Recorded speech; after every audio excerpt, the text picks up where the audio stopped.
예, 오늘 말씀을 보면은 1절 말씀을 시작하면서 마태가 이 마태복음을 기록하면서 참 이상하게 기록을 해 놓았습니다. 우리 1절, 2절 말씀 같이 다시 한번 읽어봅시다. 1절, 2절 말씀 같이 읽습니다. 시작. 예수께서 이 말씀을 다 마치시고 제자들에게 이르시니라. 너희가 아는 바와 같이 이틀이 지나면 유월절이라. 8일이라 하시더라. 아멘. 오늘 말씀에 보면은 예수님께서 이 말씀을 어떻게 하셨다고요? 다 하셨습니다. 다 하셨는데 또 제자들에게 뭐 하신다고요? 또 이르시는 겁니다. 아니, 다 하셔놓고 또 뭔 마음이 갑자기 마음이 변해가 또 뭐 하실 말씀이 생각이 나셔서 그런 것인가? 갑자기 왜 다시 말씀하시는데 지금 이 마태는 이 성경을 기록하면서 앞에 이미 말씀을 다 하셨다라고 말씀을 끊고 난 다음에 또 이러시는 걸로 기록하고 있을까? 왜 그럴까? 여러분, 마태가 그렇게 기록한 데는 분명한 이유가 있을 겁니다. 그렇죠, 그죠? 그냥 말씀을 다 하셨다 맞춰놓고 또 이러시되 그럴 이유는 그냥은 아닌 것 같아요. 왜 그러실까? 여러분 보면은 이 말씀을 하실 때가 언제냐면은 너희가 아는 바와, 2절을 보면은 너희가 아는 바와 같이 며칠이 지나면요? 이틀이 지나면은 유월절이다. 그렇게 말씀합니다. 그러면은 지금 이 말씀을 하신 때는 언제냐 하면은 유월절 이틀 전입니다. 유월절이 오기 이틀 전입니다. 지금 유월절이 오기 이틀 전에 예수님께서는 자신이 십자가에 못 박혀 죽어야 할 것, 그리고 팔려가야 할 것에 대해서 지금 말씀하고 계시는 것입니다. 왜 지금 이 말씀을 하시면서 마태는 이미 하실 말씀을 마쳤고 또 말씀하신다라고 기록하고 있을까? 여러분, 이 말씀을 하시는 거 마쳤다라니 이 의미는 어떤 의미냐 하면은 예수님께서는 이제 예루살렘에 입성하시면서 그리고 지금 이 유월절 이틀 전 이때까지 예수님의 그 공생애의 삶을 마무리하셨다라는 겁니다. 하나님의 나라에 대한 그 말씀을 전해주시고 가르치시던 그 사역을 이제 다 마무리하시고 이제는 우리의 구원을 위하여 십자가의 사역으로 새롭게 들어가는 그 전환점을 지금 마태는 그렇게 표현해주고 있는 것입니다. 예수님께서는 지금 이틀 후면은 내가 팔려서 십자가에 못 박혀 죽게 되어질 거야 말씀을 하시는데, 그런데 또 마태는 그 다음에 또 장면을 전환해서 대제사장과 그 당시 예루살렘의 종교 지도자들이 모여서 의논하는 장면을 또 성경에 걸어주고 있습니다. 3절부터 5절까지 3절부터 5절까지 말씀 같이 읽습니다. 시작. 그때 대제사장들과 백성의 장로들이 가야바라 하는 대제사장의 관정에 모여 예수를 흉계로 잡아 죽이려고 의논하되 말하기를 밀란이 날까 하노니 명절에는 하지 말자 하더라. 아멘. 지금 그때입니다. 6월절 이틀 전입니다. 예수님께서는 지금 십자가에 못 박혀 죽어야 될 것에 대해서 말씀하시는 그때에 대제사장들과 백성의 장로들은 모여서 의논을 합니다. 무슨 의논을 하냐면은 예수를 흉계로 잡아 죽이려고 하는 의논을 하는데 결론은 어떻게 났느냐 하면은 명절에는 하지 말자 하는 결론을 내었습니다. 왜 명절에는 죽이지 말자 그럴까요? 그들이 무서워하는 것은 지금 밀란입니다. 잘못하면 밀란이 일어날 수 있으니까 밀란이 일어날까 하여 명절에는 하지 말자 하고 그렇게 보류했습니다. 예수님이 특별히 아직까지 자기들 말 잘 들을 수 있는 여지가 있는 것 같다. 그래서 아직 하지 말자 하는 것이 아닙니다. 밀란이 일어날까 봐서요. 여러분, 이 이스라엘의 명절은 크게 세 가지 명절이 있습니다. 유월절, 오순절, 장막절. 이 세 가지의 명절이 있는데 그 중에 가장 큰 명절은 유월절입니다. 유월절 명절이 되면은 이 예루살렘에 역사학자들은 어느 정도의 사람이 모이냐 하면은 100만 명 정도의 사람이 모인다. 그렇게 학자들은 얘기를 합니다. 여러분, 예루살렘 성이 큰 성이 아닙니다.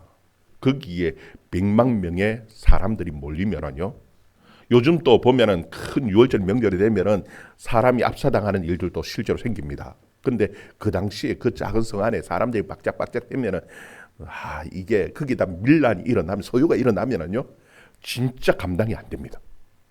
큰 어려움이 생길 수 있으니까 그냥 요 명절에는 조용히 넘어가자. 다른 율법적인 이유도 아니고 다른 신학적인 이유도 아니고 신앙적인 문제도 아니고 단 하나 정치적인 문제로 그들은 그렇게 명절에 하지 말자고 결정내버렸습니다. 여러분, 우리가 볼 때는 세상의 모든 일들은 힘을 가진 권력자들의 그 결정에 의해서 세상은 움직여지는 것 같습니다. 그런데 지금 하나님의 계획과 사람들의 그 생각은 지금 충돌하고 있습니다. 하나님의 계획은 유월절에 예수님께서 십자가에 죽으셔야 하는 겁니다. 그것이 하나님의 계획이에요. 그런데 이 권력을 가진 예루살렘의 그 당국자들의 그 정치적인 결의는 밀란이 일어날 수 있으니까 명절에는 하지 말자. 여러분, 누구의 뜻이 이루어져요? 하나님의 뜻입니다.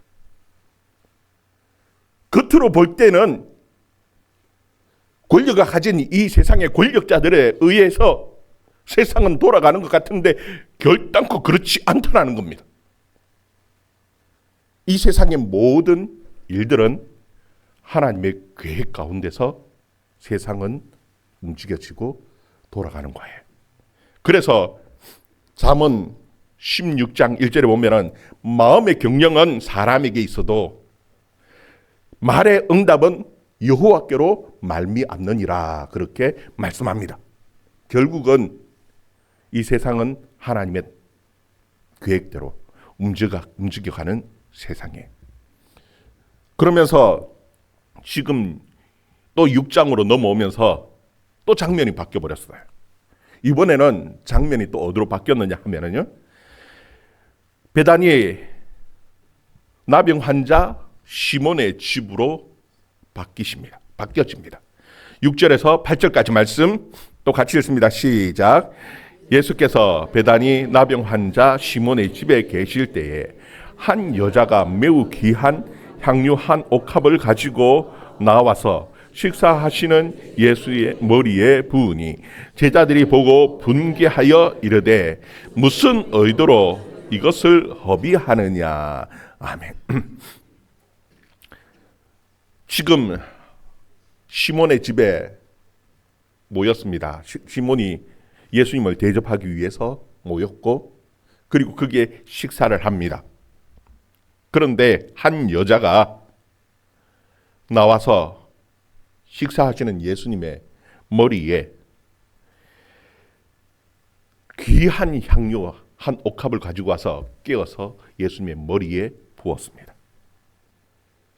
제자들이 분개했다. 무슨 의도로 이것을 허비하느냐 하면서 분개했다라는 겁니다.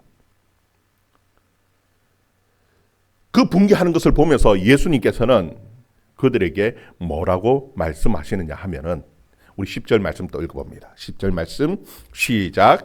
예수께서 아시고 그들에게 이르시되 너희가 어찌하여 이 여자를 괴롭게 하느냐?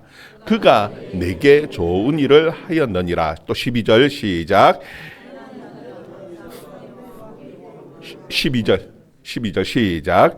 이 여자가 내 몸에 이 향유를 부은 것은 내 장례를 위함이니라. 아멘.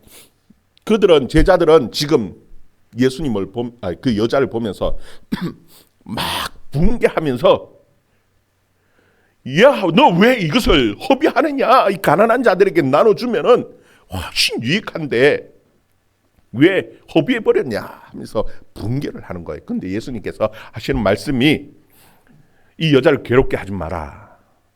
내게 어떤 일을 행했다고요? 좋은 일을 하였다. 이 좋은 일이 무엇인지에 대해서 12절에 뭐라고 표현하고 있냐면은 내 장례를 위함이다. 그렇게 말씀하는 겁니다. 이 부은 향유, 옥합을 깨뜨려서 향유를 부은 이 일을 예수님께서는 좋은 일이라고 말씀하시면서 이것은 내 장례를 위한 일이다. 좋은 일과 장례 일을 같이 하나로 연결시켜 놓았어요. 여러분, 제자들이 붕괴하는 데는 그만한 이유가 있습니다. 율법 때문입니다. 여러분, 유월절 명절뿐만이 아니라 오순절, 장막절 모든 절기가요, 추수와 연결되어져 있습니다. 그리고 추수와 연결되어져 있을 뿐만 아니라 하나님의 구원 사역과 함께 연결되어져 있는 것이 유대인의 명절입니다. 그래서 추수한 이 날 명절 때는요, 11조를 가지고 올라옵니다. 추수한 11조를 가지고 올라와서 드리는데 그 10분의 1은 레위인들을 위하여 드리는 겁니다. 레위인의 생활비입니다. 그리고 또 한 11조를 가지고 옵니다. 그러니까 10의 2조를 가지고 올라오는 거예요. 그 또 한 11조는 명절 경비로 사용하는 겁니다. 먼 여행을 오고 지내고 가는 데에 돈이 필요하지 않습니까? 그걸 11조로 충당을 하는 겁니다. 또 11조를 가져와서 그것을 가지고 가난한 자, 율법에 보면은 어려운 자들과 함께 하는데 객과 과부와 고아와 함께 하라고 하는 것이, 그것이 하나님의 율법의 말씀입니다. 그러면은 6월절 명절에 올라오면은 추수한 것을 가지고 올라오는 겁니다. 그것이 많으면은 돈으로 바꿔서 가지고 오는 거예요. 그래서 그것을 필요한 물건을 사서 가난한 자, 어려운 자, 객과 고아와 가부와 함께 그 명절을 함께 나누고 즐기는 것이 율법이었습니다. 그러면은 제자들의 입장에서 봤을 때는 지극히 당연한 겁니다. 뭔가 있으면은 그것을 가난하고 어려운 자들에게 나눠서 이 명절을 같이 보내야 되지 왜 허비해버렸냐는 거예요. 그런데 지금 그 말씀에 대해서 예수님께서는, 야, 이 여자를 괴롭게 하지 마라. 이 향유를 부은 것은 내 장례를 위한 것이라 하시면서 뭐라고 또 말씀하시냐면 내게 좋은 일을 행했다. 여러분, 여기서 좋은 일이라 하는 것은요, 그냥 착한 일, 선한 일을 행했다라는 것이 아닙니다. 여러분, 착한 일, 선한 일을 행했다라면은 가난한 자들에게 나누어 주고 그것 같이 베풀고 함께 쓰는 것이 훨씬 더 선한 일이지요. 그런데 여기서 내게 좋은 일이라는 이 말은요, 그 헬라어로 칼로스 에르곤 하는 말입니다. 요 의미가 무엇이냐면은 적절한 아름다움입니다. 적절한 아름다움의 일이라는 거예요. 적당한이 아니고 적절하다는 겁니다. 딱 필요한 적소에 딱 알맞게 사용되어졌을 때에 그것이 가장 아름답다라는 그런 의미입니다. 여러분, 더하지도 않고 덜하지도 않고 딱 적절한 일이 있죠. 딱 필요한 그 시기에 딱 맞는 일, 그 일이라는 겁니다. 여러분, 그 예수님의 구원 사역은요, 창세기에 원시복음이라고 얘기하는 죄를 지었을 때에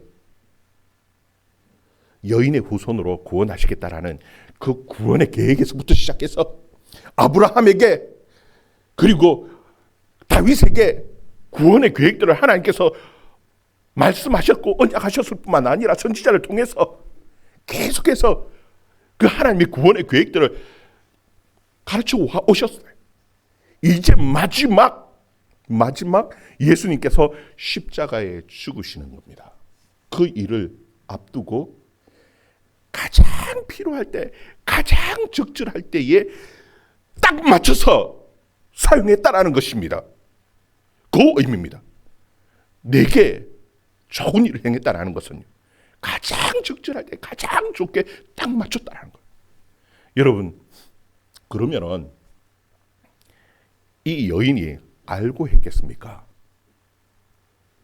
만약에 이 여인이 예수님께서 십자가에 죽으시겠네, 요번에 내가 그러면은 딱 이걸 준비해 가지고 딱 깨서 드리면은 이게 가장 적절하겠네, 좋겠네 해서 했겠습니까? 아니라는 겁니다. 만약에 그렇게 했다라면은요, 그 여인은 진짜 위대한 사람이죠. 만약에 그렇게 했다라면은 그 여인은 진짜 위대하다라고, 대단하다라고 칭찬받아야 할 만한 사람입니다. 그런데 오늘 마태는요, 이 성경을 기록하면서 그 여인의 이름조차도 기록하고 있지 않습니다. 이 여인의 이름은 요한복음에 마리아라고, 나사로의 누이 마리아라고 분명히 기록하고 다 합니다. 그런데도 불구하고 지금 마태는 그 이름조차도 기록하지 않고 한 여인으로 묘사하고 있습니다. 여인에 주목하는 것이 아니라 하나님께서 이 한 여인을 들어서 가장 필요할 때에 적절하게 하나님의 일을 이루시고 사용하셨다라는 겁니다. 여러분, 우리는 하나님의 말씀대로 믿음으로 살아갈 때요, 내가 딱 맞춰야지 하는 것이 아니라 하나님께서 필요할 때에 여러분들을, 저를 가장 적절하게, 가장 아름답게 사용하시는, 가장 좋게 사용하시는 하나님이시라는 사실 여러분 꼭 기억하고 믿음으로 살아갈 수 있는 저와 여러분 되기를 주의 이름으로 축원합니다. 그런데 더 놀라운 것은요, 13절의 말씀입니다. 13절 우리 같이 읽어봅시다. 같이 읽습니다. 시작. 내가 진실로 너희에게 이르노니 온 천하 어디서든지 이 복음이 전파되는 곳에서는 이 여자가 행한 일도 말하여 그를 기억하리라 하시니라. 아멘. 여러분, 여기 보면은 예수님께서 진실로 하면서 표현하시는데, 복음이 전파되는 곳에는, 온 천하의 복음이 전파되는 곳곳마다 어떻게 해요? 이 여인이 행한 일을 말하고 기억하리라. 여러분, 제가 이제 목사 된 지가 제법 좀 오래됐어요, 이제는. 그리고 사등교회 온 지도 제법 이제는 됐죠, 그죠? 그런데 제가 1년에 한 번도, 아니 한 몇 년에 한 번 정도 오늘 이 본문 말씀을 가지고 설교를 하는 것 같아요. 그렇게 자주 설교하는 말씀이 아닙니다. 여러분, 신앙생활 해오면서 1년에 몇 번 정도 이 말씀 듣습니까? 네? 1년에 한두 번 들을 수 있습니까? 한두 번도 채 못 듣죠, 그죠? 한 몇 년에 한 번 들을까 말까요? 그런데 왜 예수님께서 진실로 온 천하가 전해지는 그 복음이 전파되는 곳에 이 여인이 행한 일이 다 전해지고 기억되고 그렇게 할 거다, 이런 말씀을 하실까? 왜 이런 표현을 쓰셨을까? 이 여인이 행한 그 행위에, 여인이 아닙니다. 여인이라 하면 그 이름을 기록하면서 높였겠죠, 그죠? 여인이 아니라 여인이 행한 이 일이 중요한 겁니다. 그것도 행한 그 모든 사람들이 다 옥합을 깨뜨려야 된다는 게 아니라 그 의미가 중요하다라는 겁니다. 여러분, 그 의미가 어떤 건 줄 압니까? 여러분, 한번 생각을 해보시기를 바랍니다. 요즘하고 그 당시에 여인의 삶은 다릅니다. 그 당시의 여인들은요, 경제적인 활동할 수 있는 이 범위도 짧고 적을 뿐만 아니라 능력도 되지 않습니다. 그래서 제일 불쌍한 사람은요, 남편이 잃은 과부는 불쌍합니다. 그래서 불쌍한 사람, 가난한 사람, 어려운 사람 얘기할 때 과부와 고아 얘기를 하는 겁니다. 여인들은 갑자기 어떤 큰 어려움을 당하면 어떡합니까? 그래서 보험 들듯이 하는 것들이 있습니다. 그 당시에. 그것이 무엇이냐면 돈이 조금 생기면은 모으는 겁니다. 뭐를요? 향유를, 귀한 향유를 한 방울 두 방울씩 모아가지고, 그것을 왜 모아둡니까? 어려울 때, 네게 갑자기 어려움을 당할 때에 그것을 팔아서 그 어려움을 한번 이겨내고 모면해보고 힘이 되어줄까 해서 보험같이 모아놓는 것이 그게 향유입니다. 그렇게 한 방울 두 방울씩 모아놨던 그 귀한 그 향유를 지금 예수님의 머리에 깨서 부어버렸습니다. 왜 깨서 버렸습니까? 남들 보면 허비지요. 그 귀한 것을, 그렇게 한 방울 두 방울 모았던 그 귀한 향유를 갑자기 왜 예수님의 머리에 부었느냐 하면은요, 이 여인의 마음 속에는 이제는 내 모든 삶을 누구에게 맡긴다고요? 예수님에게 맡기는 삶입니다. 이제는, 이때까지는 그래도 이 향유가 든든한 의지였을지 모르지만 이제는 아니라는 겁니다. 누가 내 삶의 가장 중요한 의지가 되어진다고요? 예수님입니다. 내 모든 삶을 예수님에게 이제 맡깁니다라 하는 그 신앙 고백이 무엇이냐면 바로 이 향유를 깨뜨리는 거예요. 이게 믿음입니다. 여러분, 복음은 예수님의 십자가입니다. 그 십자가를 통해서 우리를 구원하셨습니다. 예수님은 십자가를 통해서 우리를 구원하셨지만 이런 믿음의 삶을 사는 것은 우리의 결단입니다. 어떻게 합니까?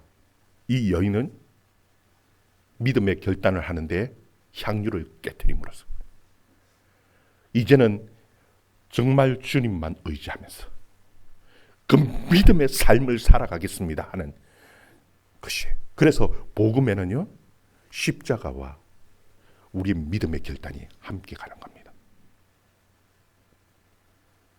여러분, 그런 믿음의 결단을 할 수 있는 저와 여러분 되기를 주의 이름으로 축원합니다. 여러분, 거기 보면은 가난한 자들은 항상 있을 것인데 나는 항상 있지 못하다, 그렇죠? 여러분, 교회는 가난한 자들과 함께하는 공동체입니다. 그럼에도 불구하고 구제기간은 아닙니다. 가장 중요한 것은 예수님과 함께 하기 때문에 가난한 자들을 돌보는 것입니다. 왜? 예수님께서 가난한 자를 찾아가셨기 때문에. 그리고 예수 그리스도의 십자가를 전하는 것이, 이것이 교회의 사명입니다. 가난하고 어려운 자들과 함께 하면서 예수 그리스도의 십자가, 그것 전하면서 그 능력 가지고 살아가는 저와 여러분의 삶이 되어줄 수 있기를 주님의 이름으로 축원합니다. 기도하겠습니다.